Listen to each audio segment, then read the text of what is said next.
Jiji use ചെയ്യുന്ന ഒരു term ഉണ്ട്. എനിക്ക് അവനാ വേണ്ടേ, അക്കുട്ടനാണ് വേണ്ടെന്ന് പറഞ്ഞു ഇല്ലേ?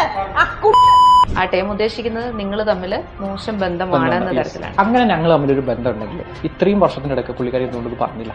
100% ഞാൻ പറയണം, പ്രൂവ് ചെയ്യും. അതായത് എന്ത് സാഹചര്യത്തിൽ പുള്ളിക്കാരി എവിടെ കണ്ടു, എന്ത് കണ്ടു.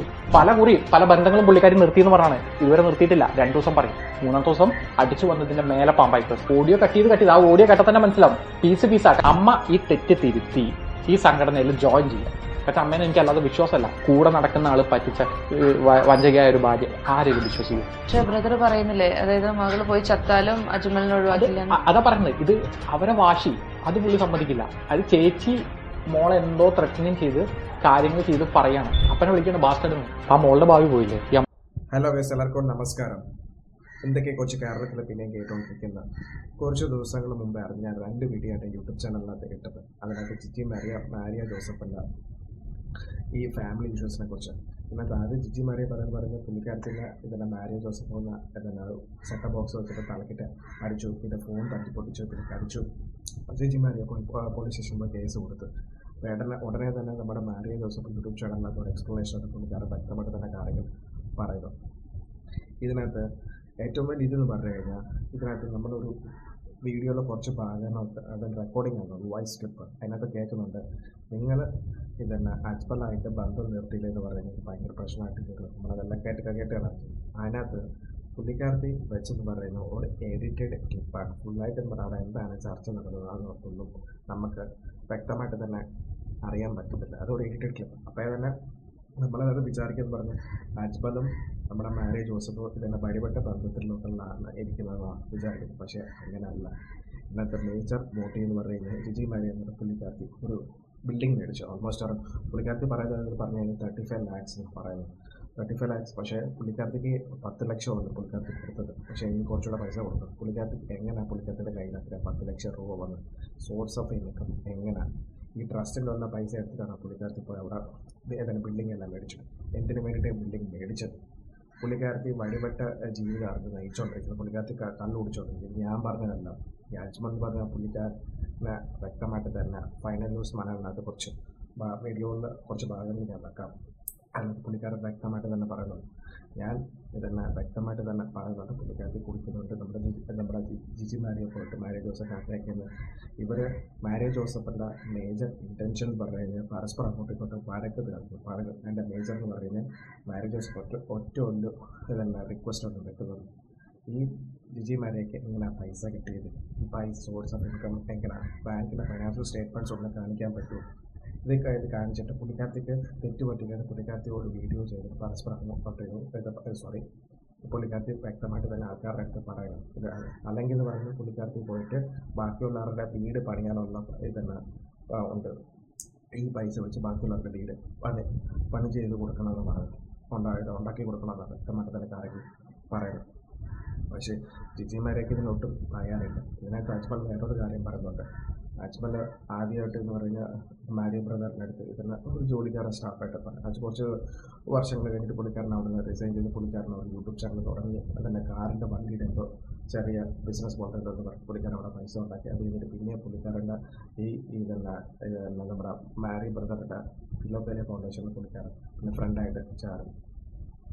ഇപ്പം ലോട്ട്സ് ഓഫ് അലിഗേഷൻസ് ആണ് വന്നുകൊണ്ടിരിക്കുന്നത്. അതിൻ്റെ മേജർ അലിഗേഷൻ എന്ന് പറയുന്നത് നമ്മുടെ മാരിയ ജോസഫും പിന്നെ പറയുന്നത് നമ്മുടെ അജ്മൽ എന്ന് പറഞ്ഞ വ്യക്തി ഇവരുടെ റിലേഷൻഷിപ്പ് എന്താണ്?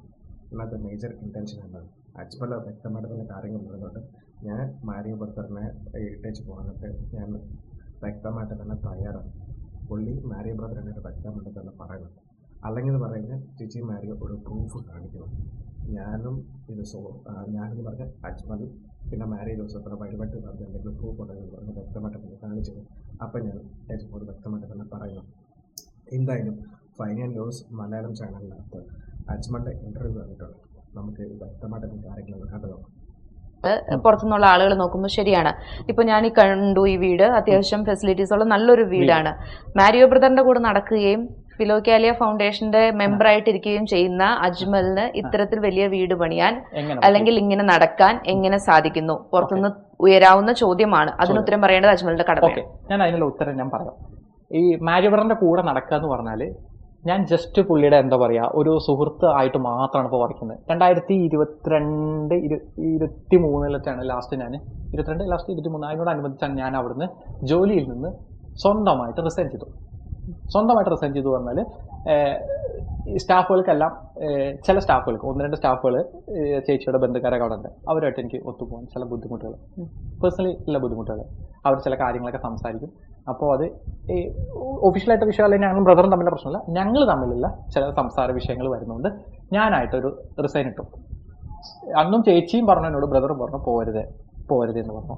പക്ഷേ ഞാൻ അങ്ങനെ പോയി ഇറങ്ങി.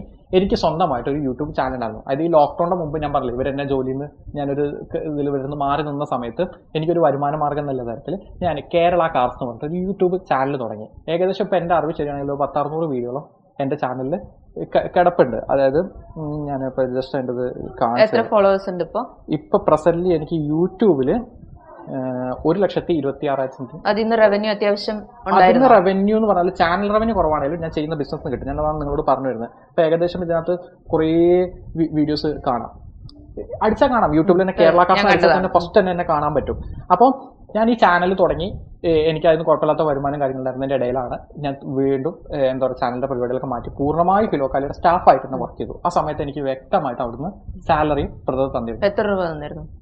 എൻ്റെ ശരിയാണ് 10-25 രൂപ അടുത്ത് ശമ്പളം. കാരണം ഞാൻ ക്യാമറമാൻ കം എഡിറ്റർ കം പുള്ളിയുടെ ബാക്കി കുറേ കാര്യങ്ങൾ, അതായത് പേഴ്സണലായിട്ട് ഇതിൻ്റെ മീഡിയ പ്രൊമോഷൻ ആകുമ്പോൾ അറിയാലോ, നമ്മുടെയൊക്കെ സാലറി എന്ന് പറഞ്ഞാൽ ചെയ്യുന്ന വർക്കിനെ ബേസ് ചെയ്തിട്ട് കൂടാനും കുറേ സാധ്യതയുണ്ട്. കാരണം നമ്മളിപ്പോൾ ഓവർനൈറ്റ് വർക്ക് ചെയ്യുന്നു അല്ലെങ്കിൽ ഓവർ വീഡിയോസ് വർക്ക് കാര്യങ്ങൾ വരുമ്പോൾ ഞാൻ മറ്റു പല പ്രോഗ്രാംസും ഇവരുടെ ഫിലോഗലറി ചെയ്യുമ്പോൾ ഒക്കെ എനിക്ക് എക്സ്ട്രാ ഇത് കിട്ടും. അപ്പോൾ അത് അതിനെ ബേസ് ചെയ്തിട്ട് അങ്ങനെ സാലറി പോയിരുന്നു.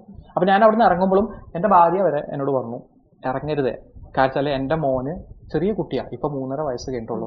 അപ്പോൾ അന്ന് അവന് ഇത്രയും ആയിട്ടില്ല.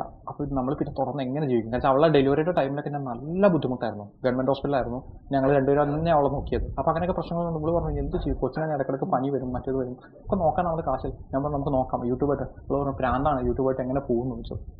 എൻ്റെ ദൈവാനുഗ്രഹം കൊണ്ട് ഞാൻ ഇറങ്ങുന്ന കൃത്യസമയത്താണ് കോട്ടയത്തുള്ള ഒരു ബിജു ബ്രദർ ഉണ്ട്, പുള്ളിയുടെ കൂടെ ഒരു അനീഷ് ഡോക്ടർ ഉണ്ട്.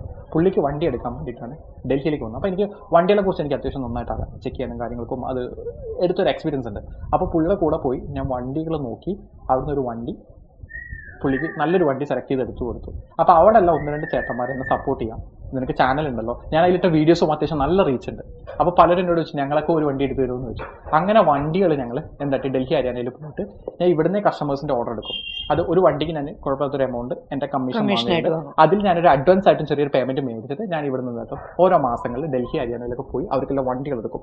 അതിനങ്ങനെ വണ്ടികൾ മേടിച്ച ആളുകളുടെ ഏകദേശം കഴിഞ്ഞ ഒരു 1.5 വർഷത്തെ ഫുൾ ഡോക്യുമെൻറ്റ്സ് ആണ്. ഞാൻ അത് ഫുൾ ഡീറ്റെയിൽ ആയിട്ട് കാണിക്കും. കസ്റ്റമേഴ്സിൻ്റെ പലരും ഡീറ്റെയിൽ ആധാർ കാർഡ് കാര്യങ്ങളെല്ലാം ഉണ്ട്. അപ്പോൾ അങ്ങനത്തെ കാര്യങ്ങളും കാണിക്കില്ല. അങ്ങനെ ഫുൾ ഒരു ഡാറ്റ. ഇതിപ്പോൾ അവരെ ജസ്റ്റ് ബേസിക് ആയിട്ടുള്ള പേര്, അഡ്രസ്സ്, കാര്യങ്ങൾ, മേടിച്ച വണ്ടി ഏതാണ്, അതിൻ്റെ പേയ്മെൻറ്റ് എന്താണെന്നുള്ള മാത്രമാണ് ഇതിനകത്തിൽ. ഇത് അങ്ങനെ ഒരു ഫയൽ സെറ്റ് എടുക്കുന്നത്. ഇത് മാത്രമല്ല ഇതേപോലെ പല റെക്കോർഡ്സും അവർക്ക് ഞാൻ വണ്ടി കൊടുത്തതിൻ്റെയും വന്നതിൻ്റെയും. എനിക്ക് എൻ്റെ ബാങ്കിലെ അക്കൗണ്ടിലാണ് കാശ് മൊത്തം ഞാൻ മേടിക്കുന്നത്. ഞാൻ ബൈ ഹാൻഡ് ക്യാഷിൻ്റെ പരിപാടിയല്ല.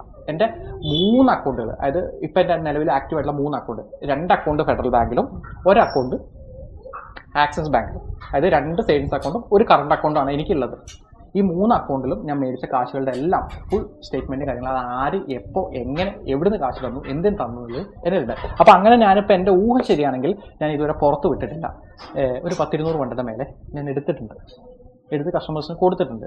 പലതിൻ്റെ വീഡിയോ ഞാൻ ചെയ്യാറില്ല, ചിലതിൻ്റെയൊക്കെ വീഡിയോ ഞാൻ ചെയ്യും. ഇപ്പോൾ ഈ തിരക്കുകൾ കാരണം ഞാൻ 10-15 ദിവസമായിട്ട് എൻ്റെ ചാനൽ പോലും നോക്കിയിട്ടില്ല. എൻ്റെ അവസ്ഥ അതാണ്. ചില 1-2 പേരൊക്കെ എനിക്ക് കാശ് ഇട്ടുന്നുണ്ട് വണ്ടി വേണമെന്നൊക്കെ പറഞ്ഞിട്ട്. അപ്പോൾ അങ്ങനെയുള്ള ഒരു വണ്ടി എടുത്ത് കിട്ടുന്ന കാശെന്നാണ് ഈ കാണുന്ന വീടും വണ്ടി മേടിച്ചത്. ഇനി വീട് മേടിച്ചെങ്കിലും ഈ വീടിപ്പം നിങ്ങൾ കാണുമ്പോൾ നല്ലത് വീടല്ലേ, ഇതിങ്ങനെ പണിതൊരു വീട് മേടിച്ചത്. ഇതിനകത്ത് ആകെ ഞാൻ ചെയ്തിരിക്കുന്നത് ഇൻറ്റീരിയർ മാത്രമാണ്. ഇത് മേടിച്ച സാഹചര്യം എന്ന് പറഞ്ഞാൽ ഒറ്റയടിക്ക് എനിക്ക് കാശ് കിട്ടിയിട്ടില്ല. പുള്ളിക്കാരി പറഞ്ഞാൽ 10 ലക്ഷം ഞാൻ കൊടുത്തു, 5 ലക്ഷം ഞാൻ ചിട്ടി പിടിച്ചു, അങ്ങനെയുള്ള പരിപാടിയൊന്നുമില്ല. ഈ വീട് ജിജി ഒന്ന് കണ്ടിരുന്നോ? ചേച്ചി വന്നിട്ടില്ല, വരൂല. അപ്പോഴത്തേക്കൊക്കെ അടിയായിരുന്നു അല്ലേ? അപ്പോഴത്തേക്ക് ഇവർ നമ്മൾ കച്ചറായിട്ടുണ്ട്. ഞാൻ വിളിച്ചപ്പോഴൊക്കെ എന്നോട് പറഞ്ഞു വരാം എന്ന് പറയാന്നുള്ളത്. വന്നിട്ടില്ല. ബ്രദർ 1-2 വട്ടമൊക്കെ ഇവിടെ വന്നിട്ടുണ്ട്. അത് കഴിഞ്ഞിട്ട് എന്ത് കാട്ടി, വണ്ടിയാണ് പിന്നെ അവരടുത്ത് പറയുന്നത്. വണ്ടി ഞാൻ യൂസ് ചെയ്യുന്നത് മഹേന്ദ്രയുടെ താർ 2022 വണ്ടിയാണ്. അത് ഡൽഹി രജിസ്ട്രേഷനാണ്. കാരണം ഞാൻ അവിടെയും ഇവിടെയും മാറി യൂസ് ചെയ്യുന്ന വണ്ടിയാണ്. എൻ്റെ കയ്യിലൊരു ഹോണ്ട സിറ്റി ആയിരുന്നു. എൻ്റെ ആകെയുള്ളൊരു സമ്പാദ്യം എന്ന് പറയുന്നത് ഒരു ഹോണ്ട സിറ്റി ആയിരുന്നു. അപ്പോൾ ഞാൻ ഈ ഹോണ്ട സിറ്റി ഇങ്ങനെ കൊടുക്കാനുള്ളൊരു പ്ലാനുണ്ട്. എനിക്ക് കുറച്ചും കൂടി വലിയൊരു വണ്ടി മേടിക്കണം. കാരണം ഞാൻ നന്നായിട്ട് ഡ്രൈവ് ചെയ്യുന്ന ഒരാളാണ്. എനിക്ക് ഭയങ്കര ഇഷ്ടം യാത്രകൾ പോകാനായിരുന്നു. അപ്പോൾ എനിക്ക് ഈ വണ്ടികൾ നമ്മളിവിടെ കൊണ്ടുവന്ന് പണിച്ചൊക്കെ കൊടുക്കുമല്ലോ. അപ്പോൾ എനിക്ക് സാധനങ്ങൾ കൊണ്ടുവരാൻ അത്യാവശ്യം റഫായിട്ട് യൂസ് ചെയ്യാൻ പറ്റുന്ന ഒരു വണ്ടി എന്നുള്ള ലെവലിൽ ഹോണ്ട സിറ്റി പറ്റുന്നില്ല, പലപ്പോഴും ബുദ്ധിമുട്ടാണ്. അങ്ങനെ ഞാൻ വണ്ടി എടുക്കാൻ വേണ്ടി ഹോണ്ട സിറ്റി കൊടുക്കാമെന്ന് പറഞ്ഞപ്പോൾ ഇവിടെ ടീം എടുക്കാൻ തന്നു. ആ കാശും പിന്നെ എൻ്റെ ചാനലിൽ എൻ്റെ സബ്സ്ക്രൈബർ ആയിട്ടുള്ള എൻ്റെ വളരെ ക്ലോസ്ഡ് ആയിട്ടുള്ള ഒരു സുഹൃത്തുണ്ട്, സജി എന്ന പേര്. പുള്ളിക്കാരൻ തലശ്ശേരിക്കാരനാണ്. പുള്ളി എനിക്ക് കുറച്ച് പൈസ തന്നു. അതും പാടെ കൂട്ടിയിട്ടാണ് ഞാൻ ഈ താറ് മേടിക്കുന്നത്. അതിൽ പുള്ളിക്ക് ഞാനിപ്പോൾ എൻ്റെ ഓൺ ശരിയാണെങ്കിൽ ഒരു 1-2 ലക്ഷം രൂപയെ കൊടുത്തിട്ടുള്ളൂ. ബാക്കി കൊടുക്കാൻ കിടക്കാം. ഞാൻ പുള്ളിയോട് ഇന്ന് നാളെ എന്ന് പറഞ്ഞ് നീട്ടിക്കൊണ്ടിരിക്കുന്നുണ്ട്. പുള്ളി എന്നോട് ഇടയ്ക്കിടയ്ക്ക് ചോദിക്കുന്നുണ്ട്. ഇപ്പോഴും എനിക്ക് മെസ്സേജ് അയച്ചിട്ടുണ്ട് 2 ദിവസം മുമ്പ്, എന്താണ് മോൻ ഒരു വിവരമില്ലല്ലോ, പൈസ വല്ലതും അയക്കണോ എന്ന് വെച്ചിട്ട്. ഇതൊക്കെയാണ് അജ്മലിന്റെ സമ്പാദ്യം. ഇതാണ് എൻ്റെ സമ്പാദ്യം. പിന്നെ എനിക്ക് 2 ബൈക്ക് ഉണ്ട്. 2 ബൈക്ക്. ഒന്ന് ഒരു 600 ആണ്, അതിൽ ആഗ്രഹിച്ച് മേടിച്ചതാണ്. പിന്നെ ഒരു യമഹയുടെ ചെറിയൊരു ബൈക്കാണ്. അത്രയൊക്കെ തന്നെയാണ്. ജിജിയുടെ വീഡിയോയില് മകള് വൈകാരികമായി പറയുന്നുണ്ട് അജ്മലിനെ ഒഴിവാക്കണം. അപ്പോ ബ്രദർ പറയുന്നൊരു സ്റ്റേറ്റ്മെന്റ് ഉണ്ട്, അത് പറ്റില്ല എന്ന് കൃത്യമായിട്ട് പറയുന്നത്. അല്ല, അതാ ഞാൻ പറഞ്ഞത്. ആ സ്റ്റേറ്റ്മെന്റിന് മുമ്പ് സംസാരിച്ച കാര്യങ്ങളും കൂടി അവർ പോസ്റ്റ് ചെയ്യണമായിരുന്നു. അതായത് ബ്രദർ ഇവരോട് നല്ല ലെവലിൽ പറഞ്ഞു കൊടുക്കുന്നുണ്ട്, അമ്മ ഇന്ന കാര്യങ്ങൾ ചെയ്തിട്ടുണ്ട്, ഇന്ന തെണ്ടിത്തരങ്ങൾ നമ്മുടെ ഭാഗത്ത് സംഭവിച്ചിട്ടുണ്ട്, അമ്മ ഈ തെറ്റ് തിരുത്തി ഈ പറഞ്ഞ ലെവലിൽ ഫൗണ്ടേഷനിൽ ചേർന്ന് കഴിഞ്ഞിട്ട് കാര്യങ്ങൾ ഓക്കെ ആണെങ്കിൽ എന്നെ മാഷിയും പുറത്തു വിടാന്ന് ആ വീഡിയോയിൽ പറയുന്നില്ലേ. ലാസ്റ്റ് കച്ചറ കൂടുന്നതിലും പറയുന്നുണ്ടല്ലോ. ആൾക്കാർ അത് ശ്രദ്ധിച്ചില്ല. അതിനു മുമ്പ് ഒരു വീട് അതിൽ വന്നുകൊണ്ട് അതുമ്മ കയറി പിടിച്ചു. അതായത് പുള്ളിക്കാർ ചെയ്ത തെറ്റെന്താണെന്ന് മനസ്സിലാക്കി ആ ഫണ്ട് തിരിച്ച് ഗവൺമെന്റിലേക്ക്, അതായത് ഇപ്പോൾ ഈ വീട് മേടിച്ചു, പെട്ടെന്നൊരു സുപ്രാത്ത് പോയിട്ട് ആ പൈസ തിരിച്ചടയ്ക്കാൻ പറ്റില്ലല്ലോ. ഈ വീട് വിൽക്കണം. ഇത് പുള്ളിക്കാരുടെ അനിയന്റെ പേരിലാണ് കിടക്കുന്നത്. അനിയന്റെ പേരില്ല, അതിൽ ലോണോ കാര്യങ്ങളൊന്നുമില്ല. അപ്പൊ ഇതൊരു ബയ്യറെ കണ്ടുപിടിച്ച് ഇത് വിറ്റ് ഈ പൈസ ട്രസ്റ്റിലേക്ക് അടക്കണം. ഫൗണ്ടേഷനിലേക്കല്ല, ട്രസ്റ്റിലേക്ക് അടക്കണം. ആ പൈസ കൊണ്ട് പണി പെൻഡിങ് നിൽക്കുന്ന വീടുകളുടെ വർക്ക് കംപ്ലീറ്റ് ചെയ്യണം. ഇത് ചെയ്താലാണ് പുള്ളിക്കാർ ചെയ്ത തെറ്റ് തിരുത്തിന്ന് കൺഫേം ചെയ്യാൻ പറ്റുള്ളൂ. അല്ലാന്നുണ്ടെങ്കിൽ ജനങ്ങൾ പറയട്ടെ, ഞാൻ തിരുത്താം എന്ന് പറഞ്ഞിട്ട് തിരുത്തിയിട്ടില്ല. പല വട്ടം പുള്ളിക്കാർ കള്ളുകൂടി നിർത്തിയതാണ്, ഇതുവരെ നിർത്തിയിട്ടില്ല. പല ബന്ധങ്ങളും പുള്ളിക്കാരി നിർത്തിയെന്ന് പറഞ്ഞാണ്, ഇതുവരെ നിർത്തിയിട്ടില്ല. 2 ദിവസം പറയും, 3-ാമത്തെ ദിവസം അടിച്ചു വന്നതിന്റെ മേലെ പാമ്പായി കയറും. അപ്പോൾ പുള്ളിക്കാരൻ പറഞ്ഞ കണ്ടീഷൻ എന്താണ്? അജ്മൽ മാത്രമല്ല, ദേവസേനയുടെ സാറെ പേരുണ്ടായിരുന്നു, വെട്ടിയതായിരുന്നു. ഓഡിയോ കട്ട് ചെയ്ത് ആ ഓഡിയോ കേട്ടാൽ തന്നെ മനസ്സിലാവും പീസാ. കാച്ചാല് കോമൺ സെൻസിലാണ്. ഇപ്പൊ നമ്മളൊക്കെ എഡിറ്റ് ചെയ്യുന്നതുകൊണ്ട് നമുക്ക് പെട്ടെന്ന് മനസ്സിലാവും ഇത് സാഹചര്യങ്ങൾ സിറ്റുവേഷനൊക്കെ മാറിയിട്ടുണ്ടെന്നില്ല. ആരുടെ ടോണ് മാറുമ്പോൾ, അതായത് ഞാനൊക്കെ എഡിറ്റ് ചെയ്യുമ്പോൾ നമ്മൾ ഇതിന്റെ വോയിസിന്റെ ഗെയിൻ ലെവൽ മാറുമ്പോഴേ നമുക്ക് മനസ്സിലാവും ഇത് പീസ് മാറിയെന്നുള്ളത്. അപ്പോൾ ഇതേപോലെ ഇവര് എഡിറ്റ് ചെയ്ത് അവരുടേതായ ഭാഗമാക്കിയിട്ട് അവർ ഇറക്കിയതാണ്. കാരണം അന്നത്തെ ആ വീഡിയോയിൽ പുള്ളി പറയുന്നുണ്ട് ഈ മേടിച്ച സ്വത്തിന്റെ കണക്ക്, ബാങ്കിന്റെ സ്റ്റേറ്റ്മെന്റ്, ഇത്രയും കാര്യങ്ങൾ പബ്ലിക്കലി ഷോ ചെയ്യാൻ റെഡിയാണോ എന്ന് ചോദിച്ചിട്ടുണ്ട്. അപ്പൊ ഈ പറഞ്ഞ ലെവലിൽ 1 മണിക്കൂറോളം അപ്പനും അമ്മയും ഇപ്പൊ ഈ വീട്ടിലൊരു പ്രശ്നം നടക്കുകയാണ്. ഞാൻ എന്റെ ഭാര്യയും തമ്മിൽ എന്തോരം അടി ഉണ്ടായിരുന്നതാണ്. ഇവിടെ പുറത്തു വിട്ടുവരെ ഞങ്ങൾ തമ്മിൽ തല്ലുവിട്ടുണ്ട്. അപ്പൊ അപ്പുറത്ത് വിട്ടവരൊക്കെ ഉണ്ട്. പക്ഷെ അത് കഴിഞ്ഞാൽ ഞങ്ങൾ ഇവിടെ ചർച്ച കൂടുമ്പോൾ 1 മണിക്കൂറോ 1.5 മണിക്കൂറോ ഇരുന്ന് സംസാരിക്കും. ആ സംസാരിക്കുന്നതിന്റെ ഭാഗങ്ങൾ ഫോണിനകത്ത് ഓഡിയോ പോലെ റെക്കോർഡ് ചെയ്തിട്ട്, വീഡിയോ മടിയിൽ വെച്ചിട്ട് റെക്കോർഡ് ചെയ്തിട്ട് വേണ്ട ഭാഗങ്ങൾ മാത്രം കട്ട് ചെയ്തിട്ടിട്ട് പച്ചയ്ക്ക് നാറ്റിക്കാനുള്ള ഉദ്ദേശത്തോട് കൂടിയിട്ട് ചെയ്ത ഇതാണ്. മനസ്സിലായില്ല? പച്ചയ്ക്ക് അത് ഇന്നലെ ഒറ്റവട്ടം സംഭവിച്ചല്ല. കാരണം അങ്ങേര് അവരും തമ്മിൽ കണ്ടിട്ട് തന്നെ മാസങ്ങളായി. മുമ്പ് എപ്പോഴോ സംഭവിച്ചത്. അത് ഈ ഫൗണ്ടേഷൻ തുടങ്ങിയ സമയത്ത് അറിഞ്ഞപ്പോൾ ബ്രദർ അവരോട് പറഞ്ഞു എന്തിനാണ് ഞാൻ തുടങ്ങി. മോൾ ആദ്യം നല്ല ലെവലിൽ സംസാരിക്കണം. ആ കുട്ടി നല്ല ലെവലിൽ സംസാരിക്കുമ്പോൾ ബ്രദർ പറഞ്ഞു കൊടുക്കുന്നത് ഇന്ന അലിഗേഷൻസ് കാര്യങ്ങൾ നടന്നിട്ടുണ്ട് നമ്മുടെ ഭാഗത്ത്. അമ്മ ഈ തെറ്റ് തിരുത്തി ഈ സംഘടനയിൽ ജോയിൻ ചെയ്യാം. പക്ഷെ അമ്മേനെ എനിക്ക് അല്ലാതെ വിശ്വാസമല്ല. കൂടെ നടക്കുന്ന ആൾ പറ്റിച്ച വഞ്ചകയായ ഒരു ഭാര്യ ആരെങ്കിലും വിശ്വസിക്കും? ഒരിക്കലും ഇല്ലല്ലോ. അപ്പൊ ഇത് നിന്റെ തെറ്റ് തിരുത്തി നീ ഇതിൽ ചെയ്ത് എന്നിട്ട് അജ്മലിനെ പുറത്താക്കാന്ന് പറയുന്നുണ്ട്. പക്ഷെ ബ്രദർ പറയുന്നില്ലേ, അതായത് മകള് പോയി ചത്താലും അജ്മലിനെ ഒഴിവാക്കില്ല. അതാ പറയുന്നത്. ഇത് അവരെ വാശി, അത് പുള്ളി സമ്മതിക്കില്ല. അത് ചേച്ചി മോളെ എന്തോ ത്രെറ്റനിങ് ചെയ്ത് കാര്യങ്ങൾ ചെയ്ത് പറയാണ്. അതായത് മോളെ ഒറ്റയ്ക്ക് സംസാരിക്കില്ല. ഈ മോള് നല്ല ലെവലിൽ അപ്പനോടൊന്ന് സംസാരിക്കട്ടെ. ഇല്ലല്ലോ, അപ്പനെ വിളിക്കണം ബാസ്റ്റേഡ്. ആ മോളുടെ ഭാവി പോയില്ലേ ഈ അമ്മകാരൻ. നാളെ ഈ മോള് ഇപ്പം ഞങ്ങൾ തന്നെ പറഞ്ഞല്ലോ, ഇതിന്റെ ഈ സ്ഥാപനത്തിന്റെ തലപ്പത്തേക്ക് വരേണ്ട ഒരു വ്യക്തിയാണ്. നാളെ ആ പുള്ളിക്കാരി വന്നിട്ട് ഈ കുട്ടി വന്നിരുന്ന് കൗൺസിലിംഗ് ചെയ്യാൻ കേൾക്കാൻ വരുന്ന ഈ ഓഡിയോ എടുത്ത് കേൾപ്പിച്ച ആ കുട്ടിയുടെ ഭാവി എന്തായി ചിന്തിച്ച ഈ അമ്മ, ഈ അമ്മേനല്ലേ കൊണ്ടേ തുളച്ചത്.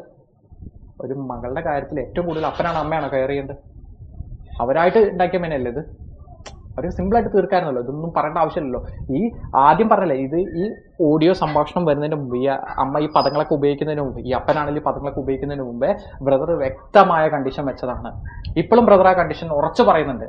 കാരണം പുള്ളിയുടെ ആവശ്യം എന്താണെന്നറിയോ, ഇവർ പറയുന്നത് ഇപ്പം അംഗീകരിച്ചു കൊടുത്ത് ഇവർ പറയുന്നതൊക്കെ ശരിയെന്ന് പറഞ്ഞ് അവരെ ട്രസ്റ്റ് എടുത്തു കഴിഞ്ഞാൽ ഇതൊന്നും ട്രസ്റ്റിന് കിട്ടില്ല. ഇതെല്ലാം അവരുടെ കുടുംബക്കാരെ സ്വത്തായി പോവും. നാട്ടുകാർ അധ്വാനിച്ച് ഓരോ വ്യക്തികള് ഞാനടക്കം കൊടുത്തിട്ടുണ്ട് കേട്ടോ, പൈസ കൊടുത്തിട്ടുണ്ട്. അങ്ങനെ പല ആളുകൾ അവരെ കഷ്ടപ്പാടിനും വേർപ്പിന്റെയും ഒരു വില കൊടുത്തത് ഇവരുടെ പുട്ടടിച്ചിരിക്കല്ലേ. പക്ഷെ ബ്രദർ ആ പറഞ്ഞാലും മകള് പോയി ചത്താലും അജ്മലിനെ ഒഴിവാക്കില്ല എന്ന് പറഞ്ഞ് കുറച്ച് കടന്നു കയ്യായിപ്പോയില്ല. അതാണ് ഇപ്പൊ ആളുകൾ കേട്ടിരിക്കുന്നത്. അതാ പറഞ്ഞത്. അതിന് മുമ്പ് വല്ലതും പറയണായിരുന്നു. അത് പുള്ളി അത് പറയാനല്ല, മോളോട് പറയുന്ന ഒരു കാര്യമുണ്ട്. മോളെ നീ സത്യം മനസ്സിലാക്കണം. അമ്മ ചെയ്ത തെറ്റ് തിരുത്തി അമ്മ അതിൽ വാ. അടവണോടും പറയണ്ട, നീയും വാ, ട്രസ്റ്റിലേക്ക് വാ. കാരണം അടവണക്കില്ല തന്നെയാണിത്. അവൾ തന്നെയാണ് മുൻപേ നീ ട്രസ്റ്റ് മുന്നോട്ട് ഡയറക്ടറായിട്ട് നിന്ന് നയിക്കേണ്ടത്. അത് അവൾക്കും കൂടി ഉത്തരവാദിത്തമാണ് അതിൽ. കാരണം നാളെ ഇവളിരിക്കുമ്പോൾ അമ്മ അതേ കളത്തരം കാണിച്ചാൽ അവള് കളിയാവില്ലേ. അത് നിനക്ക് ഈ തെറ്റ്, അപ്പന് പറ്റിയ തെറ്റ് മോൾക്ക് വരരുത് എന്നുള്ള പ്രതിവാത്സല്യം കൊണ്ടാണ് പുള്ളിക്കാരൻ അത് പറയുന്നത്. പുള്ളി എടുത്തെടുത്ത് പറയുന്ന ഒരു കാര്യമുണ്ട്, നീ ചെയ്ത തെറ്റ് തിരുത്തിയിട്ട് നീ ട്രസ്റ്റിൽ വാ, വന്നതിന് ശേഷം എന്നെ പുറത്താക്കാം. അതിന്റെ റീസണും പുള്ളി അതിൽ പറയുന്നുണ്ട്. അല്ലാതെ എന്നെ പുറത്താക്കാൻ പറ്റില്ല. പുറത്താക്കാൻ പറ്റില്ല എന്ന് പറഞ്ഞാൽ അമ്മ ചെയ്തത് എന്തിനാ? അമ്മ തിരുത്തൂല. അമ്മ തെറ്റ് തിരുത്തി. ഇപ്പോഴും പുള്ളി അതിനാണല്ലോ പറഞ്ഞത്. ആ ഒരു സ്റ്റേറ്റ്മെന്റിൽ പുള്ളി ഇത്രയും വിഷയങ്ങൾ നടന്നു, ഇത്രയും ഇത് വന്നിട്ടും ആ മീഡിയ ഒക്കെ ചോദിക്കുന്നുണ്ട് എന്തുകൊണ്ട് അജ്മലിനെ എപ്പോഴും ഒഴിവാക്കുന്നില്ലെന്ന്. പുള്ളി പറയുന്നത് വെച്ചാൽ അജ്മലിനെ ഒഴിവാക്കാം, ഞാൻ ഒഴിവാക്കാൻ ഇപ്പോഴും റെഡിയാണ്. പുള്ളിക്കാരി വന്നിട്ട് പറയാണ്, സോഷ്യൽ മീഡിയയിൽ പറയാണ്, ഞാൻ ചെയ്തത് ഇന്ന തെറ്റും. ആ സ്ഥലം വാങ്ങിയില്ല എന്ന് പറയാൻ പറ്റില്ല. പ്രൂഫ് ഇരിക്കുന്നുണ്ട്, അതിന്റെ ഡോക്യുമെന്റ്സും പുള്ളിക്കാരുടെ കയ്യിലുണ്ട്. അത് വിറ്റ് അല്ലെങ്കിൽ അതിന് എത്ര രൂപ ചെലവ് വന്നു, എവിടുന്ന് കിട്ടിയ ആ പൈസ തിരിച്ച് ട്രസ്റ്റിലേക്ക് അടയ്ക്കുക. മനസ്സിലായി? എന്നിട്ട് മാതൃകയാവുക. ട്രസ്റ്റിലേക്ക് അടയ്ക്കേണ്ട ബുദ്ധിമുട്ടാണെങ്കിൽ പെൻഡിങ് നിൽക്കുന്ന വീടിന്റെ വർക്കുകൾ ഉണ്ടല്ലോ, തീർക്കുക. എന്നിട്ട് പുള്ളിക്കാരി മാതൃകയായി കുടി നിർത്തി ബ്രദറിന്റെ അടുത്തേക്ക് പോവാ, ഞാൻ പോയേക്കാം. ഒരു സമയം അപ്പനൊപ്പം അടിയുറച്ച് നിന്ന 2 പെൺമക്കളല്ലേ അവര്? ഇല്ല, അപ്പന്റെ ഒപ്പം എന്നല്ല, അമ്മയുടെ ഒപ്പം നിന്നിട്ടില്ല. മക്കൾ ഇതിനകത്ത് സത്യം പറഞ്ഞാൽ സൈലന്റ് ആയിരുന്നു. അമ്മ ചെയ്യുന്ന പല തെണ്ടിത്തരങ്ങളും കണ്ടിട്ട് സങ്കടപ്പെട്ടിട്ട് അപ്പനെ വിളിച്ച് കരഞ്ഞിട്ടുണ്ട് ഈ 2 മക്കളും. ഇപ്പോഴും മൂത്ത കുട്ടിയുടെ ഭാഗമല്ലേ വന്നിട്ടുള്ളൂ, ചെറിയ കുട്ടി എന്താ മിണ്ടാത്ത? ആ കൊച്ചെന്താ പറയണ്ട? നമ്മൾ ചിന്തിക്കണം. അതായത് ഇതില് ആ കൊച്ചിനെ നിങ്ങൾക്ക് ഒരു ഇന്റർവ്യൂ ഇട്ടെങ്കിൽ ആ കൊച്ചിനോട് ചോദിക്കേ. ചില കാര്യങ്ങൾ ഇപ്പൊ എന്നോട് ചോദിക്കുന്നുണ്ട്, ആ കൊച്ചിനോടും ചോദിക്കണം. കാരണം വെച്ചാൽ ഇപ്പോഴും ബ്രദർ ആഗ്രഹിക്കുന്നത് എന്താ വെച്ചാൽ, ചേച്ചി ഇതെല്ലാം തിരുത്തി വരണം എന്നാണ്. ഓക്കെ, 13-ാം തീയതി ഇതിൽ എന്നെ വിളിക്കുകയാണ് പുള്ളിക്കാരി, കോൾ ചെയ്യാണ്. പുള്ളിക്കാരി പറഞ്ഞിട്ട് പുള്ളിക്കാരിയുടെ അനിയത്തിയുടെ ഹസ്ബൻഡ് എന്നെ വിളിച്ചു. ഫോണിൽ റെക്കോർഡ് വെച്ചിട്ടുണ്ട്. കാരണം ഈ പ്രശ്നങ്ങൾ നടക്കുന്നതുകൊണ്ട് ഞാൻ എല്ലാം റെക്കോർഡാണ്, അല്ലെങ്കിൽ വിഷയമാണ്. പ്രത്യേകിച്ച് അങ്ങനത്തെ കാര്യങ്ങൾ, എൻ്റെ ബാക്കി പേഴ്സണൽ കാര്യങ്ങളില്ല അത്. അപ്പം അതിൽ പുള്ളിക്കാരൻ എന്നെ വിളിച്ചിട്ട് പറയുന്ന ഡിമാൻഡ് എന്ന് പറഞ്ഞാൽ, ചേട്ടായിയോട് വരാൻ പറയാം, അതായത് ബ്രദറിനോട് വരാൻ പറയുക. കാരണം അജ്മലിനാണ് ഇപ്പോൾ കോൺടാക്ട് ഉണ്ടെന്നാണ് എനിക്ക് മനസ്സിലാവുന്നത്. ആക്ച്വലി എനിക്കും കോൺടാക്ട് ഉണ്ടായിരുന്നില്ല, ഞാനും വേറെ ആൾ വഴിയാണ് കോൺടാക്ട് ചെയ്യുന്നത്. അപ്പോൾ ആളോട് വരാൻ പറയുക. എന്നിട്ട് നമുക്കൊരു കാര്യം ചെയ്യണം, 2 കൂട്ടരും പാടെ ഒരു വീഡിയോ എടുക്കും. ഞാൻ വളരെ സ്നേഹത്തോടു കൂടി ചിരിച്ച് ഇതാക്കിയിട്ടൊരു വീഡിയോ, ഞാനും ചേട്ടായും തമ്മിൽ യാതൊരു പ്രശ്നമില്ല, ഞങ്ങൾ ചെറിയ ഫാമിലി ഇഷ്യൂസ് ഉണ്ടായിരുന്നുള്ളൂ. അത് 2 പേരും കൂടി, ഒറ്റയ്ക്കല്ല. പുള്ളിക്കാർ ഒറ്റയ്ക്ക് തെറ്റ് സമ്മതിക്കണമെങ്കിൽ ഓക്കെ. ഇത് 2 പേരും പാടെ ചെന്ന് ബ്രദറും പറയാൻ ഞങ്ങൾ തമ്മിൽ പ്രശ്നമൊന്നുമില്ല, അവൾക്കൊരു അബദ്ധം പറ്റിയാണ്, ഞാൻ അവളോട് ക്ഷമിച്ചു, കാര്യങ്ങളെന്നൊക്കെ പറഞ്ഞാൽ നാട്ടുകാരുടെ വലിയൊരു പൊടിയില്ല.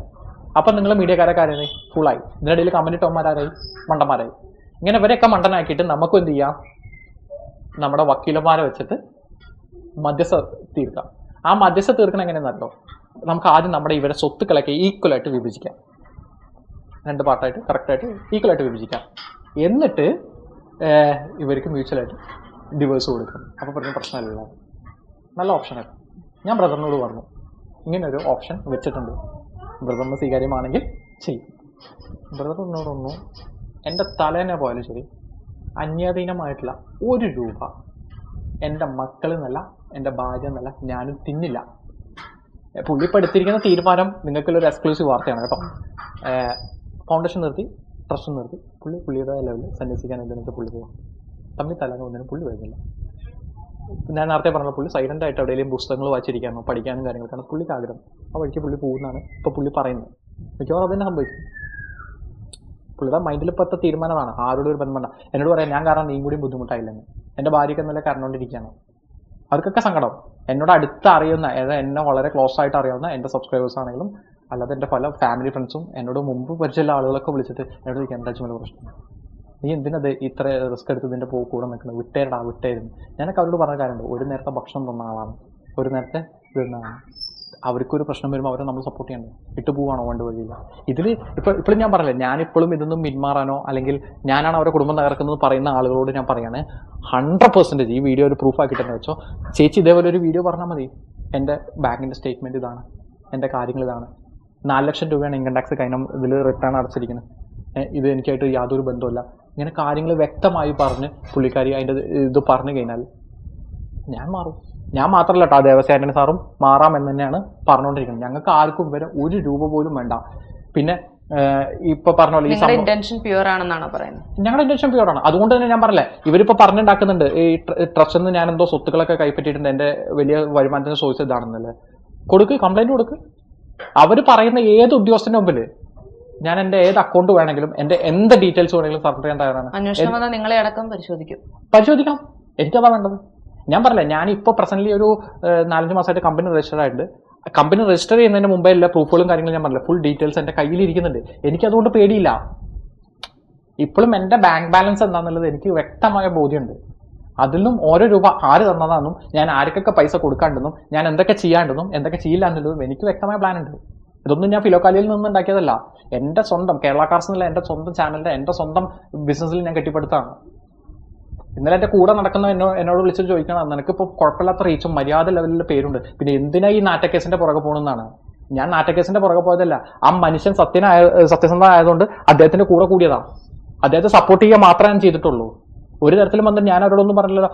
ചെയ്ത കാര്യം എന്താണെന്ന് വെച്ചാൽ ബോർഡ് മീറ്റിംഗ് കൂടിയപ്പോൾ ഓപ്പൺ ആയിട്ട് ചോദിച്ചു പോയി, ആ ബിൽഡിംഗ് മേടിക്കാൻ കാശ് എവിടെ നിന്ന് കിട്ടി, ഈ കുടിച്ച് നടക്കാൻ പൈസ എവിടുന്നാ, എന്തിനാ ഇങ്ങനെ കുടിച്ച് നശിക്കുന്നത്, ഇതേ ചോദിച്ചുള്ളൂ. അതിനുള്ള ഉത്തരം അവർ തരുന്നില്ല. പല ആളുകളും വിളിച്ച്, പല മീഡിയക്കാരും വിളിച്ച് അവരെ കോൺടാക്ട് ചെയ്യുമ്പോൾ അവരോട് ചോദിക്കുകയാണ്, എനിക്കിതൊന്നും പറയാൻ താല്പര്യമില്ല, ഞാൻ പ്രാർത്ഥിച്ച് ഇതെല്ലാം സാധനമായിട്ട് എടുക്കാൻ പോകുന്നത്. നാട്ടുകാരെ കാശും മേടിച്ച് പോക്കറ്റിൽ വെച്ചിട്ടാണ് പറയുന്നത് സാധനം. 2 പെൺമക്കളല്ല, അത്യാവശ്യം പ്രായമുള്ളവരാണെന്നാണ് ഞാൻ മനസ്സിലാക്കുന്നത്. അവര് അമ്മയോടൊപ്പം ഉറച്ചു നിൽക്കുമ്പോ അതിനെന്തായിരിക്കും കാരണം? ഇല്ല, അവർ അമ്മയോടൊപ്പം ആണെന്ന് പറഞ്ഞിട്ടില്ലല്ലോ, അവരുടെ സ്റ്റാൻഡ് പറഞ്ഞിട്ടില്ലല്ലോ, അവർ അമ്മയോടൊപ്പാന്ന് പറഞ്ഞു. ഇങ്ങനെ ഒരു മദ്യത്തിന് അഡിക്റ്റ് ആയ ഒരു അമ്മയോടൊപ്പം അവരുടെ ജീവിതം എത്രത്തോളം സേഫ് ആണ്? അപ്പോൾ അത് അവർ ചിന്തിക്കണം. അത് ഞാൻ പറഞ്ഞേ, ഇതിപ്പോൾ എന്താ വെച്ചാൽ ചേച്ചിയുടെ പാരൻസോ അല്ലെങ്കിൽ ഇവരൊക്കെ ചിന്തിക്കേണ്ട ഒരു വിഷയമാണത്. ഇതിപ്പോൾ ഞാൻ ഇല്ല കാര്യം പറയുന്നത്, ഇതിപ്പോൾ മീഡിയയിലൊക്കെ ഇപ്പോൾ ആക്ച്വലി ഒരു 1-2 ദിവസം കഴിഞ്ഞാൽ ഈ വാർത്ത പോവും, അടുത്ത സബ്ജക്റ്റ് കയറി വരും, അടുത്ത കാര്യങ്ങളാവും സംസാരം. ഇവരെ വഴിക്കങ്ങ് വിടും. ഒരു തരത്തിലുള്ള പ്രോഗ്രാമോ കാര്യങ്ങളൊന്നുമില്ല, കഞ്ഞി കുടിക്കാൻ വകുപ്പില്ലാതെ പല അവസ്ഥയിലേക്കും അവരെത്തപ്പെടാൻ സാധ്യതയുണ്ട്. അങ്ങനെ വന്ന് നാളെ അവർക്ക് എന്തെങ്കിലും പറ്റുമ്പോൾ ഇപ്പം അവരെ കൂടുതൽ എത്ര പേരുണ്ടെന്നല്ല നോക്കിയാൽ മതി, മനസ്സിലാവും. ഏറ്റവും വലിയൊരു എക്സാമ്പിൾ പറഞ്ഞിട്ടെ, ഈ ചേച്ചി ഇത്ര സത്യസന്ധയാണെങ്കിൽ ചേച്ചി തന്നെ പറഞ്ഞു അവരെ സ്റ്റാഫിനെല്ലാം ട്രാപ്പ് ചെയ്തു, അല്ലെങ്കിൽ സ്റ്റാഫെല്ലാം അവിടുന്ന് ഞങ്ങൾ ഫിലോക്കാലിയ ഫൗണ്ടേഷനിലേക്ക് മാറ്റി എന്നുള്ളത്. നിങ്ങളൊരു പ്രസ്ഥാനമായിട്ടിരിക്കുന്നല്ലേ, നിങ്ങൾക്ക് എത്ര സ്റ്റാഫുണ്ട്? അതിന്ന് ഒരു സ്റ്റാഫ് പിരിഞ്ഞു പോവുകയോ അല്ലെങ്കിൽ മാറിപ്പോവുകയോ ചെയ്താൽ അറിയാം, ചിലപ്പോൾ എന്തെങ്കിലും സ്വാഭാവികം. എല്ലാ സ്റ്റാഫും പോവും. എല്ലാ സ്റ്റാഫും പോയിട്ടുണ്ടെങ്കിൽ ആരുടെ ഭാഗത്തില്ല തെറ്റ്? ഒരു പ്രസ്ഥാനത്ത് നിന്ന് സകല സ്റ്റാഫുകളും ഒറ്റ ദിവസം കൊണ്ട് മടുത്തിറങ്ങി പോവാണ്. അതായത് ഇവരവിടെ കാണിച്ച പല തെണ്ടിത്തരം കൊണ്ട് അവർക്ക് വേണ്ടപ്പെട്ട പല ആളുകളെയും കൊണ്ടുവന്നിട്ട് സ്റ്റാഫിനെ ഭരിക്കുകയാണ്. അവിടെ ഭരിക്കുക എന്ന് പറഞ്ഞാൽ ഒരു ബന്ധമില്ലാത്ത ആളവിടെ വന്നിട്ട് അവരോട് ചൂടാവുകയാണ്. നാളെ തൊട്ട് ഇവിടുന്ന് ഒരുത്തനും ഒരു കാര്യം പുറത്ത് പറഞ്ഞേക്കരുത്, പറഞ്ഞാൽ എല്ലാത്തിനും അടിച്ചു കൊല്ലും. ആരാവൻ? സ്റ്റാഫുകൾ ചോദിക്കുക ആരാവൻ? വീഡിയോ ഉണ്ട്, ഞാൻ തമാശ പറയുന്നില്ല, വീഡിയോ ഉണ്ട്. അവിടുന്ന് സ്റ്റാഫുകൾ അയച്ചു തന്നതാണ്. ഈ വന്ന വ്യക്തി എന്ത് മോട്ടീവോടെ വന്നു, നാളെ കണക്കിന് സ്റ്റാഫിനെ പിടിച്ച് അടിക്കില്ലെന്ന് ഉറപ്പ്. അല്ലെങ്കിൽ ചേച്ചി 2 അടിച്ച സ്റ്റാഫുകൾ അടിക്കും. എന്നെ തല്ലിയിട്ടുണ്ട്, അതിൽ സ്റ്റാഫുകൾക്കും കൊടുത്തിട്ടുണ്ട്. എത്ര പ്രാവശ്യം തല്ലിയിട്ടുണ്ട്? എനിക്ക് അടി കിട്ടിയത് 1-2 വട്ടം കിട്ടിയിട്ടുള്ളൂ, ബാക്കിയുള്ളൊക്കെ നല്ല തരും. പിന്നെ കിട്ടാൻ നമ്മളേക്ക് ഞാൻ മാറിപ്പോകല, ഞാൻ മിണ്ടില്ല, ഞാൻ സൈലന്റ് ആയിട്ട് മാറിപ്പോകും. ഒരു തവണയെങ്കിലും പോലീസിന് കംപ്ലൈന്റ് കൊടുത്തിട്ടുണ്ട്, ഞാൻ കംപ്ലൈന്റ് കൊടുത്തിട്ടുണ്ട്. ഇപ്പൊ ലാസ്റ്റ് അടിയായപ്പോ ഇവര് വീഡിയോയിൽ കൂടെ കയറി ഭീഷണിയുണ്ട്. ആ ദേവസ്വമാശ ഒരു വീഡിയോ വന്നില്ലേ, അതുവരെ ഇങ്ങോട്ട് വരാൻ നിൽക്കായിരുന്നു. വന്നിട്ട് ഞാൻ നാളെ വല്ല തീവ്രവാദ സംഘടന എന്ന് പറഞ്ഞു പേടിച്ചിട്ട് ഞാൻ കൊരട്ടി പോലീസ് സ്റ്റേഷനിൽ കേസ് കൊടുത്തിട്ടുണ്ട്. ഡേറ്റ് വേണോ? ഞാൻ എപ്പോൾ വേണേൽ പറഞ്ഞുതരാം, വ്യക്തമായിട്ട് എൻ്റെ കയ്യിലുണ്ട്. അക്നോളജ്മെന്റ് അടക്കണ്ട് എൻ്റെ കയ്യിൽ, ഞാൻ തമാശ പറഞ്ഞതല്ല. ഞാനപ്പോൾ അവിടെ ഞാൻ കേസ് കൊടുത്തപ്പോൾ ഞാൻ വ്യക്തമായിട്ട് പറഞ്ഞൊരു കാര്യമുണ്ട്. എനിക്ക് വേണ്ടത് ഇവരെ സോഷ്യൽ മീഡിയയിൽ ഇട്ടിട്ട് നാറ്റിക്കുകയെ അല്ലെങ്കിൽ എന്താ പറയുക ഇവരെ കുറ്റം പറയല്ലോ വേണ്ടത്. ഇവരിവിടെ വരരുത്, എൻ്റെ വീട്ടിൽ വരരുത്, എൻ്റെ ഭാര്യയും കൊച്ചും മാത്രമേ ഉള്ളൂ ഇവിടെ. ചിലപ്പോൾ ഞാൻ ഇല്ലാത്തപ്പോൾ വന്നു കഴിഞ്ഞാൽ അവൾ പേടിച്ചു പോകും. ചെറിയ കുട്ടിയല്ലേ, 2-2.5 വയസ്സല്ലേ ഉള്ളൂ. അപ്പോൾ അതുകൊണ്ട് ഇവിടെ വന്ന് ഇല്ല എന്താ പറയുക പരിപാടി ചെയ്യരുത് എന്നുള്ളത് ഞാൻ വ്യക്തമായിട്ട് പറഞ്ഞിട്ടുണ്ട്. അതായത് ദേവസ്വമാശ വീട്ടിലോട്ട് വരുന്നതിന് ഇത് കഴിഞ്ഞിട്ട് 4-ാം തീയതി, ഈ കഴിഞ്ഞ 4-ാം തീയതി, ഇത്രയും ദിവസമല്ലേ, 4-ാം തീയതി ഞാൻ പോയിട്ട് പരാതി കൊടുത്തു. കാരണം അവരെന്നെ വിളിച്ച് ഭീഷണിപ്പെടുത്തിക്കൊണ്ടിരിക്കുന്നു, അങ്ങനെ കാണിക്കും ഇങ്ങനെ കാണിക്കും, അത് ചെയ്യും. ഇത്രയും ക്രിമിനൽ സ്വഭാവമുള്ള ജിജി എന്ന് നിങ്ങൾ പറയുന്നു. അങ്ങനെയാണെങ്കിൽ നിങ്ങളുടെ ജീവൻ അപകടത്തിലല്ലേ? അപ്പോൾ നാളെ അല്ലെങ്കിൽ ഇന്ന് എന്തുവേണേലും ഞാൻ പ്രതീക്ഷിക്കുന്നുണ്ട്. ഇപ്പൊ ഞാൻ പറഞ്ഞില്ല, ഇപ്പൊ സോഷ്യൽ മീഡിയ അറ്റാക്ക് അല്ല വന്നുള്ളൂ. ഞാൻ സോഷ്യൽ മീഡിയയിൽ ഒരു ആളായതുകൊണ്ടാണ് അവർ എൻ്റെ പേര് എടുത്ത് പറഞ്ഞത്. കാരണം ദേവസ്വമാശ പേരൊക്കെ ഒന്ന് പറ്റിയതിനെ കൊണ്ടാണ്. സോഷ്യൽ മീഡിയ വഴി എന്നെ നാട്ടിച്ചാൽ കാര്യങ്ങൾ എളുപ്പമാണല്ലോ. ഞാൻ ഇതൊന്ന് മാറുന്നുണ്ട് പ്രതീക്ഷിച്ചതാണ്. ഇക്കാര്യത്തിൽ ഞാൻ സത്യത്തിന്റെ കൂടെ നിൽക്കും. മാര്യബ്രദറിന്റെ കൂടെ ഞാൻ മാത്രമല്ല മാഷും നിൽക്കുള്ളൂ. അത് ഞങ്ങൾ രണ്ടുപേരും ഉറച്ച് നിൽക്കുന്നതിന് ഞാൻ പറഞ്ഞല്ലോ. ഇവർ ഈ പറഞ്ഞ തെറ്റ് തിരുത്താൻ റെഡിയാണെങ്കിൽ ഞങ്ങൾ വിട്ടുകൊടുക്കാൻ ഞങ്ങൾ തയ്യാറാണ്.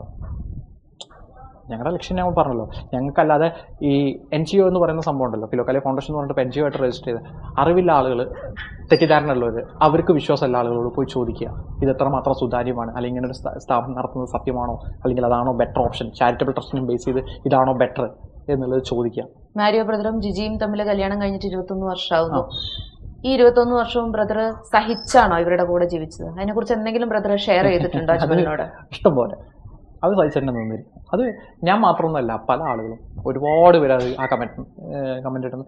ചേച്ചിക്ക് ഒരു പിടിവാശിയുണ്ട്, എന്തെങ്കിലും കാര്യങ്ങൾ വിചാരിച്ചാൽ അത് ഞാനൊരു കാര്യം ഇന്നത് ചെയ്യണം എന്നൊരു ശാഠ്യം വന്നു കഴിഞ്ഞാൽ അതേ ചെയ്യുള്ളൂ, ഒരു തരത്തിലും വിട്ടുകൊടുക്കാൻ തയ്യാറല്ല ചേച്ചി. അത് ചെറുപ്പം തൊട്ടേ പുള്ളിക്കാരുടെ ശീലം അങ്ങനെയാണെന്നാണ് ഞാൻ കേട്ടിട്ടുള്ളത്. അങ്ങനെ ഒരാളെ എന്തിനാണ് മാരിയോ ബ്രദർ ഇത്രയും നാൾ സഹിച്ചു കൂടെ കൊണ്ടുപോയി കിടക്കേണ്ട കാര്യം? അതിൻ്റെ മെയിൻ പോയിന്റാണ് നിങ്ങൾ ഇടയ്ക്കിടയ്ക്ക് എന്നോട് ചോദിക്കുന്ന ഒരു കാര്യമില്ല, രണ്ട് പെൺമക്കൾ എന്ന്. അവരൊന്ന് പ്രായപൂർത്തി ആവട്ടെ, അവരവരുടേതായ ഒരു വഴിക്ക് മാറട്ടെ എന്ന് ഭയങ്കര ആഗ്രഹം ബ്രദറിനുണ്ടായിരുന്നു. അതുകൊണ്ടാണ് അവരൊരു ഇതിലേക്ക് എത്തുക. പിന്നെ കുടുംബ ജീവിതം എന്ന് പറയുമ്പോൾ പറയാമല്ലോ, പലതും അങ്ങോട്ടും ഇങ്ങോട്ടും പരസ്പരം ഒരു വിട്ടുവീഴ്ചയിലാണ് പോയിക്കൊണ്ടിരിക്കുന്നത്.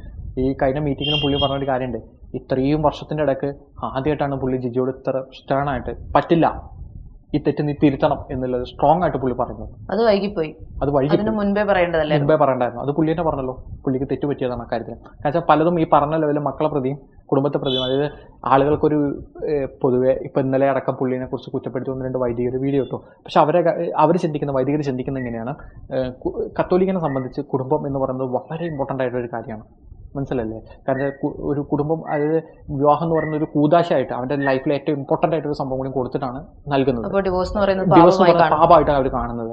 അതുകൊണ്ട് തന്നെ എന്ത് പ്രശ്നം ഉണ്ടെങ്കിലും കർത്താവ് സഹനം സഹിച്ച പോലെ ഇത് നമ്മൾ സഹിച്ച് നിൽക്കണം എന്നുള്ളതാണ് ഏറ്റവും ഇമ്പോർട്ടൻ്റ് ആയ കാര്യം. അതോടൊപ്പം തന്നെ ഒരു കാര്യമുണ്ട്, അന്യൻ്റെ വേർപ്പ് എന്നുള്ള വിലയും കൂടി നമ്മൾ കണക്കാക്കണം. അപ്പോൾ പുള്ളി കുടുംബം വേണോ ഇത് വേണോ?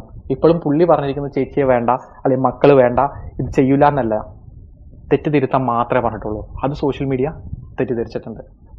പുള്ളിക്കാരൻ എന്താ വിചാരിച്ചിങ്ങനെ ഇവരെ കൊണ്ടുപോയിട്ട് ഡിവേഴ്സ് ചെയ്യണമെന്നോ അല്ലെങ്കിൽ ഇതിൻ്റെ പേരിൽ കച്ചറ കൂടണമെന്നോ ഒന്നും ഈ നിമിഷം വരെ, നാളത്തെ കാര്യം എനിക്കറിയില്ല, ഈ നിമിഷം വരെ തീരുമാനമില്ല. ഇനി സോഷ്യൽ മീഡിയ എല്ലാം കൂടെ ഡിവേഴ്സ് ആക്കി കൊടുക്കുകയാണെങ്കിൽ ആക്കട്ടെ.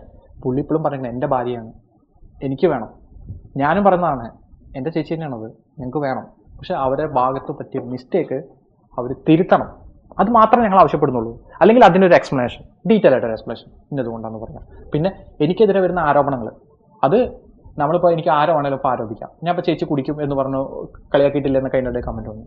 ഞാൻ പ്രൂഫ് തന്നില്ലേ, ഇതിൽ പ്രൂഫ് വെക്കട്ടെ, ഞാൻ സമ്മതിക്കാം. അല്ലാതെ ഇപ്പോൾ എന്ത് പറയുന്നത്? എപ്പോഴെങ്കിലും നിങ്ങൾ ഇടപെട്ടൊരു മധ്യസ്ഥത വഹിക്കാൻ പോയിട്ടുണ്ടോ ജിജിയുടെയും മാരിയോന്റെയും ജീവിതത്തിനിടയിൽ? അതായത് ഈ ഒരു പ്രശ്നം നടന്നിട്ട് ഇത്രയും ദിവസം ഇപ്പം ഞാൻ ഫൗണ്ടേഷനിലെ ഇതിലേക്ക് വന്ന് മെമ്പറായി എന്ന് പറഞ്ഞില്ലേ, പുള്ളിക്കാർ ചെയ്യുന്നൊരു പരിപാടി എന്താണെന്നറിയോ, കുറേ മെസ്സേജ് അയക്കും, മോശപ്പെട്ടതും തെറിയും കാര്യങ്ങളൊക്കെ ആയിട്ട് ബ്ലോക്ക് ചെയ്യും, പിന്നെ എന്താക്കും നമ്മൾ. ഇതിന് ശേഷം ഈ പറഞ്ഞ ഫൗണ്ടേഷനിൽ ഞാൻ മെമ്പറായിട്ട് ഞങ്ങൾ ഒരുമിച്ച് പ്രോഗ്രാം എടുത്തു. ഞങ്ങൾ ഒരുമിച്ചൊരു സ്റ്റേജിൽ പ്രോഗ്രാം എടുത്തു, ഞാനും ചേച്ചിയും ബ്രദറും ഒക്കെ. അവിടെ ദേവസ്യമാഷമൊക്കെ ഉണ്ടായിരുന്നു. ചേച്ചി ഞാൻ അവിടെ നിന്ന് കണ്ടു, ചേച്ചിയുടെ ഫോട്ടോസ് ഞാൻ എടുത്ത് കൊടുത്തു.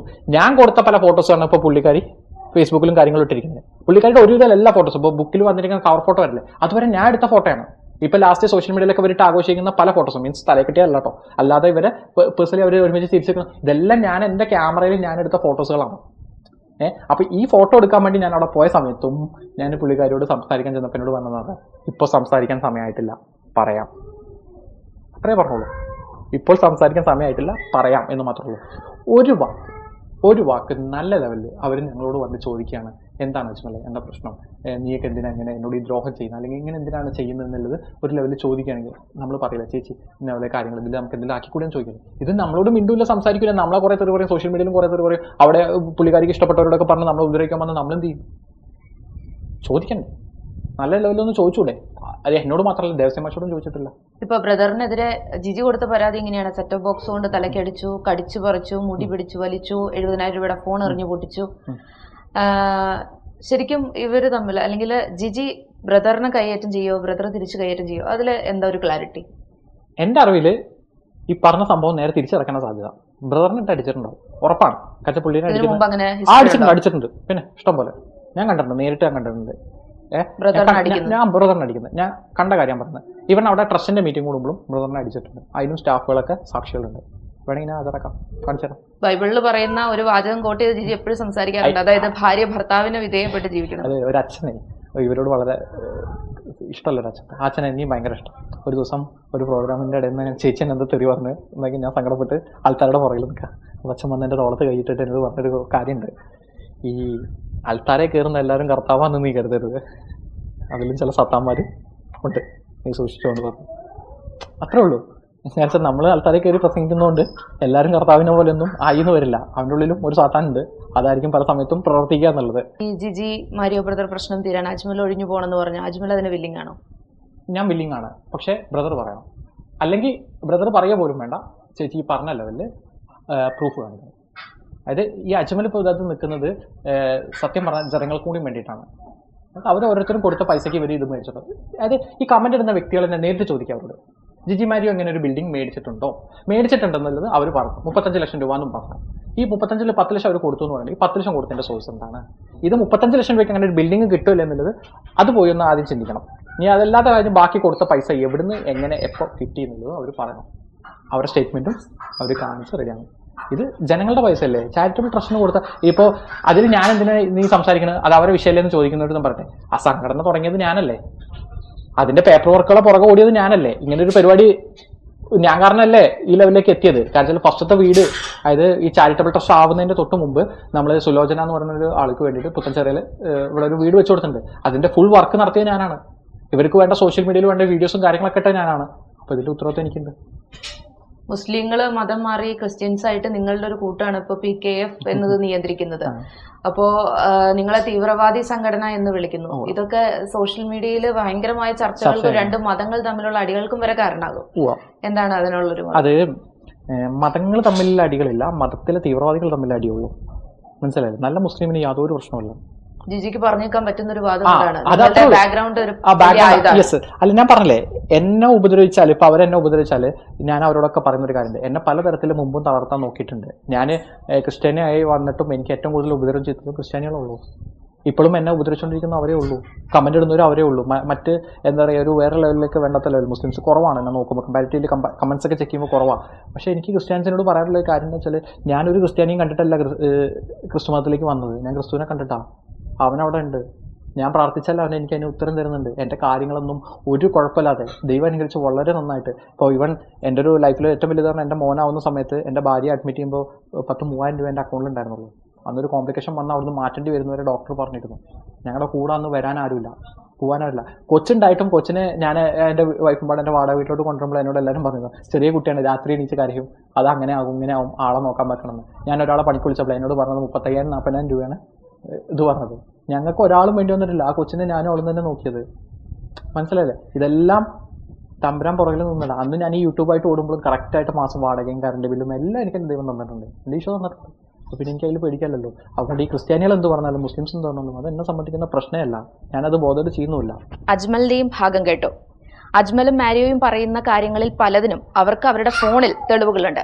ജിജി മദ്യപാനിയാണ് എന്നതിനടക്കമുള്ള തെളിവുകൾ അജ്മൽ ഞങ്ങളെ കാണിച്ചിരുന്നു. ഇത് ഞങ്ങൾ നേരിട്ട് കണ്ട് ബോധ്യപ്പെട്ടതുമാണ്. ഇനി പ്രതികരണം അവശേഷിക്കുന്നത് ജിജിയുടേതാണ്. അജ്മലും മാരിയോയും പല കാര്യങ്ങൾ ആരോപിക്കുമ്പോൾ അതിന് കൃത്യമായ തെളിവുകൾ സഹിതം ജിജി ഒരു നാൾ മറനീക്കി പുറത്തു വരും എന്ന് നമ്മൾ പ്രതീക്ഷിക്കുന്നു. ജിജിയുടെ ഭാഗവും കേൾക്കാൻ നമ്മൾ തയ്യാറാണ്.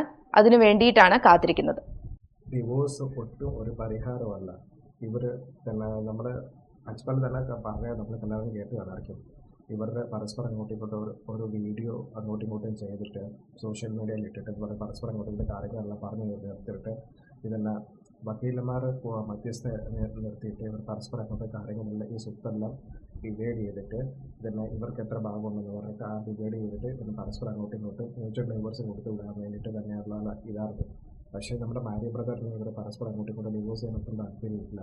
പുള്ളിക്കാരൻ ഇപ്പോഴും പറയുന്നുണ്ട് ഇതെല്ലാം ഇപ്പോൾ മാരിയ ബ്രദറിൻ്റെ ഭാര്യ തന്നെയാണ് ജിജി മരിയ. പുള്ളിക്കാരൻ ഇപ്പോഴും ജിജി മരിയക്ക് പറയുന്നത് പുള്ളിക്കാരത്തിയുടെ തെറ്റ് ആക്സെപ്റ്റ് ചെയ്തിട്ട് പുള്ളിക്കാരത്തി ഒരു വീഡിയോ ചെയ്യണം. പുള്ളിക്കാരത്തി എങ്ങനെയാണ് ഈ വീടിൻ്റെ മേടിക്കാനുള്ള പൈസ കിട്ടിയത്, എങ്ങനെ 10 ലക്ഷം രൂപ കിട്ടിയത്, പുള്ളിക്കാരത്തി ഈ പൈസ കൊണ്ട് എന്തിനു വേണ്ടിയിട്ട് കൂടുതൽ ചെയ്ത് കളഞ്ഞു, പുള്ളിക്കാരത്തിയുടെ മദ്യപാനം നിർത്തണം.